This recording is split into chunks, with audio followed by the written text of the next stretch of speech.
Mom, please help me. My daughter, who had just gotten married 3 months ago, suddenly showed up at my doorstep in the middle of the night. What on earth happened? When I saw her, her face was swollen and covered in bruises. I was speechless at the sight of my daughter's changed appearance. Then, as I listened to her story, I trembled with anger. This is unforgivable. Was his promise to make her happy all a lie? And I vowed to get revenge on those people who had done this to my precious daughter. I'm Susanna, 50 years old. I divorced when my daughter Layton was still young and raised her while working full-time. Although Layton is a reserved type, she has a strong heart and is a hard worker. Through her persistent efforts, she managed to get a job at the company she had always dreamed of. Layton's presence has been my motivation, helping me move forward even in difficult times. So when she told me, "There's someone I want you to meet," my heart fluttered with joy. The person Layton introduced me to was a man named Carter, who worked at one of their client companies and was 7 years older than my daughter. He looked dashing in his suit and greeted me cheerfully. He seemed serious and sincere at first glance. "I've come today to ask for your blessing for Layton and me to get married." However, barely after introducing himself, he suddenly came out with such a statement. Layton was only 23 at the time, and she had only been dating Carter for about 6 months. I had expected to just meet her boyfriend, so I was honestly taken aback. "Well, you're both still young. Don't you think it's a bit early to be thinking about the future?" I gently tried to discourage them, but he straightened his posture and looked me straight in the eye. "I can't think of anyone but Layton anymore. I believe I'll never meet another wonderful woman like her." He pleaded with a serious expression, telling me how much he cared for my daughter. "Carter, I feel the same way. Mom, please. Give us your blessing for our marriage. If you two have already made up your minds, then I'll support you." Moved by his passionate feelings and hearing Layton's plea, I gave my consent for them to be together. "Thank you so much. I promise I'll make Layton happy." As I watched my daughter and him gazing at each other happily, I couldn't help but smile too. However, after Carter left, I couldn't fully rejoice in their marriage, and an uneasy feeling started to well up inside me. Is this really okay? Isn't it too soon? But I've heard that all parents have mixed feelings when their children get married. To be honest, I had thought my daughter's marriage was still far off, so I probably just wasn't mentally prepared. They looked so happy together. It'll be fine. After that, we met Carter's parents, and things progressed smoothly towards the wedding. They were both only children. Carter's parents, who had always wanted a daughter, seemed to really like Layton. "Mom, I'm thinking of living with Carter's parents after we get married. While it's nice that they're fond of her, it seems they've suggested living together. Are you sure about this?" "I don't have experience, but I've heard that living with in-laws can be challenging. I get along well with his parents, and with Carter there, I'm not worried." "Well, I'm sure you can handle it." I thought that she, being sincere and always loved by her elders, would surely manage. Besides, his family home was only a 20-minute drive from my house, so I felt reassured that I could rush over if anything happened. And so, After the wedding ceremony was over, my daughter's new life in her in-laws' home began. I thought Leighton must be eagerly working hard, but about a month after she moved in, changes started to occur. The daily messages from Leighton stopped coming, and even when I sent her messages, I rarely got a reply. I didn't want to interfere too much, but I was concerned, so I decided to call her cell phone. "Mother-in-law, what's the matter?" To my surprise, it was Carter who answered the phone. "Could I speak to Leighton? She's in the bath right now." "Don't worry, she's doing fine." His tone was soft but somehow left no room for argument, and I ended up hanging up without hearing my daughter's voice. After that, there were still no messages or calls from Leighton. I decided to go and see her in person. Carter's mother had told me to come visit anytime, so I went to Carter's family home on the weekend. Carter's mother responded through the intercom, curtly telling me that Leighton was out with Carter. "I'm sorry for coming suddenly. Do you know what time they'll be back?" When I asked this, all I got in response was a big sigh. "You should call before coming. I don't know when they'll be back." Feeling that she had a point, I couldn't say anything more and had to leave Carter's house. I wondered if I was worrying too much, but it felt like Carter and his mother's attitudes had changed from before the wedding, and I couldn't shake off this bad feeling. After much deliberation, thinking I'd feel better if I could at least hear her cheerful voice, I called Leighton's workplace. To my shock, I was told that she had already resigned. Moreover, they said, "We're in trouble because she quit so suddenly."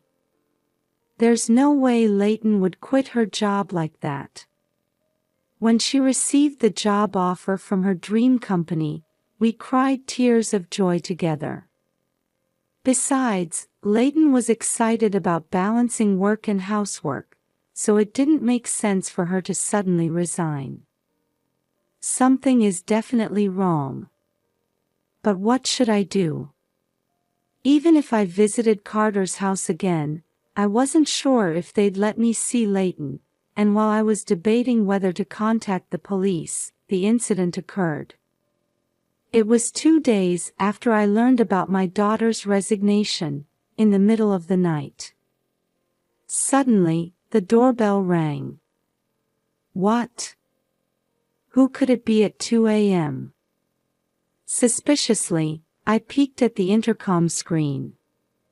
It was dark and I couldn't see clearly, but from the figure, it looked like Leighton. I ran to the entrance and hurriedly opened the door. "What happened? I've been so worried because I couldn't contact you." "Mom. I'm sorry." My joy at seeing my daughter was short-lived. The next moment, I was shocked and lost for words. Leighton's face was unrecognizable, swollen and covered in bruises. "What on earth happened to you? You're in such a state." For a while, my daughter trembled and cried, and I just rubbed her back without saying anything, trying to calm her down. Leighton began to speak haltingly, her voice choked with emotion. As I listened, it became clear that immediately after the wedding, Carter's attitude had changed completely. He said, "You've come here as a wife, so you should serve us," and treated her like a slave. And this terrible state she was in was the work of Carter and his parents. I had suspected as much when Leighton came running to my house, but as I heard the details, I trembled with anger. "I didn't want to trouble you, but I'm sorry." Seeing my daughter cry like this, I felt a desire for revenge against them well up inside me. I want to make them suffer the torments of hell. I vowed in my heart never to forgive Carter and his parents who had promised to definitely make her happy, but had hurt my daughter so much. For now, I let Leighton rest and decided to confront Carter's family once daylight broke. The next morning, we first went to the hospital to have her injuries treated, and then I drove with my daughter to their house. As expected, they were in an uproar, having noticed Leighton's absence. "So you took her after all?" Carter's father shouted angrily when he realized it was me at the intercom. "Can you explain why Leighton is in this condition?" I asked sternly, unfazed by his response. Next to me stood my daughter, her cheeks still swollen, with bandages on her wounds, looking pitiful. Seeing this, they seemed to become conscious of the neighbors' eyes and let us into the house. The three of them appeared to falter for a moment, but soon showed their true colors. Carter's mother glared at Leighton and said with a sneer, "We were just disciplining her a bit because she wasn't working properly." "What are you saying?" "And Carter, didn't you declare that you would make my daughter happy?" "Well, that was on the condition that she fulfilled her role as a wife properly. But she was too preoccupied with her job. That's why I submitted her resignation letter for her." Leighton hadn't quit her job voluntarily. Carter had submitted her resignation without her knowledge. She tearfully explained that by the time she realized, it was too late. Apparently, the reason was that Carter didn't like that Leighton's work had become busy and she was coming home later than him. Leighton was working hard because she was happy to be employed at her dream company. "That's not my concern. If she can't balance both, she has to quit." Carter spoke as if he had done nothing wrong. "He's right. The other day, it took her an hour just to make dinner. She can't do a single household chore properly." Even Carter's father joined in the attack, and my daughter's shoulders shook. If that's the case, couldn't Carter's mother have supported her? However, Carter's mother crossed her arms and said in a strong tone, "When I came here as a bride, I was made to do everything and told to learn through experience." That's right. It's generational change. "But I was watching over her properly," Carter's father said, as if to say they had done nothing wrong, and they nodded at each other. Apparently, Carter's mother had pushed all the housework onto Leighton while doing whatever she wanted. Moreover, Carter's father, who had already retired and was at home, had been constantly monitoring Leighton, interfering with everything she did. They had even taken away Leighton's phone to prevent her from telling me about this, and when I visited their house, they had restrained her to prevent her from going outside. And this wasn't all. Leighton believed that Carter would change someday, that he would help her. Despite the terrible treatment, Leighton's hope that Carter would change was in vain. The treatment from her in-laws only escalated. They made her eat leftovers and, claiming it was a waste of gas, barely let her use more than a trickle of water for showers. When Leighton, unable to bear it anymore, told them this isn't right, it led to the unbearable injuries on her body. In response to my daughter's objection, they called her insolent and slapped her hard on the cheek. Not only that, saying they would re-educate her, they took turns beating her all over her body. Finally released while covered in injuries, Leighton felt her life was in danger and, waiting for the moment when all three were sound asleep, fled from her in-laws' house. She walked for over an hour, barely escaping with her life, before arriving at our house. Before the wedding, you treated Leighton preciously. Why did you change so much? I can't accept this. When I confronted them with a strong tone, the three looked at each other and smirked. From the beginning, I just wanted a wife who would obey me. I thought Leighton would make a good servant. Carter said this nonchalantly, and his mother sighed, saying, she was really disappointing. Well, she must have learned her lesson from this incident. Why don't we give her another chance? At this unbelievable suggestion from Carter's father, they looked at each other and burst into laughter. That's enough. I can't forgive this anymore. Before I could respond, anger welling up from every part of my body, Leighton stared at the three of them and spoke out.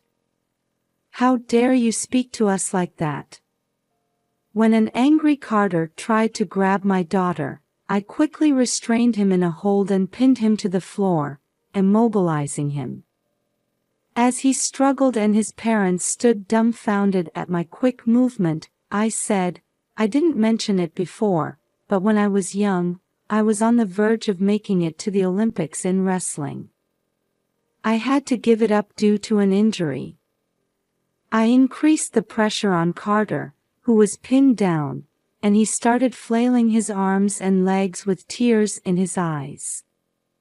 When I loosened my grip, he slumped down, sitting weakly. How pathetic. Now, who should I deal with next?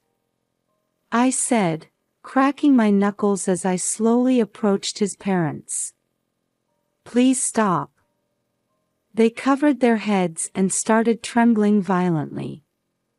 I sent my daughter off wishing for her happiness, but I will never forgive you for putting her through this. All three of them shrank back completely at my fierce demeanor. Carter, please divorce me, Leighton said, following my lead, and presented the divorce papers in front of Carter. What are you talking about? I absolutely won't divorce you. He refused, his face turning red. This morning, I took my daughter to the hospital and got a medical certificate for her injuries, and I've also filed a police report. We have no fault in this, so we'll fight this to the end. I told them slowly, looking at each of the three in turn. Then, this time sweating profusely from their foreheads, they started panicking, crying out things like, please stop, and, what about our reputation? I want to divorce as soon as possible, Leighton said, looking at them with disgust. I look forward to seeing what happens to you now. You'd better regret what you've done. We gathered Leighton's belongings and headed for the entrance. Wait! We heard Carter's pitiful voice behind us, but Leighton and I left her in-laws' house without looking back. After that, the divorce was successfully finalized, and Leighton claimed $20,000 in compensation from Carter. The police report was also accepted, and the three of them were questioned by the police. Although they were released soon after, I heard that the police also came to their house to inspect the scene, which became a topic of gossip in the neighborhood, and they were now being looked at with suspicion.